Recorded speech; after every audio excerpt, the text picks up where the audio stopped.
আরে এটাই শুধু বাচ্চাগুলো নিয়ে পড়া, বাচ্চাগুলোকে নিয়ে গিয়ে এলাকার ডন বানাবো। আরে বেলা 12টা বেজে গেছে, এখন ঘুম থেকে উঠি। আরে আমার বাচ্চাগুলো কোথায়? আরে শয়তান বিল্লা, আমার বাচ্চা কোথায়? আরে জলদি করে বাচ্চাগুলোর জন্য অস্ট্রেলিয়ান গাড়ির গরুর দুধ নিয়ে যা।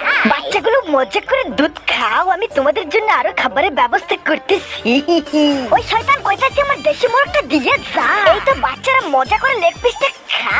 এই লে গরু, তোর জন্য ক্ষেত থেকে তরমুজ তুলে নিয়ে এসেছি। এই তো কা মুখে, বাচ্চারা একটু মাটন খা। ওই ইঁদুর ছানা কইতাছে আমার বাচ্চাদের ফেরত দে। বাচ্চারা অ্যাটাক। আরে বাচ্চারা, আমি তোমাদের বাবা, আমাকে মেরো না। আজকে আমি হাওয়াতে উইরা মার দেখতে আইছিলে। ওই মার মার বিল্লু কইতাছে আমার বাচ্চাদের ফেরত নে, নালে তুই বাড়ি ভাত চাউল করে দিব। আরে শোনো বাচ্চারা, তোমার বাবা হচ্ছে বিল্লু। আর শয়তান ইঁদুর তোমাদের ছোটবেলায় চুরি করেছিল। ওরে বাবারে, শয়তান বাচ্চাগুলো আমার মাজা ভেঙে ফেলেছে। বাচ্চারা মাজা ভেঙেছে, এবার আমি তো ডারা ভেঙে দিব।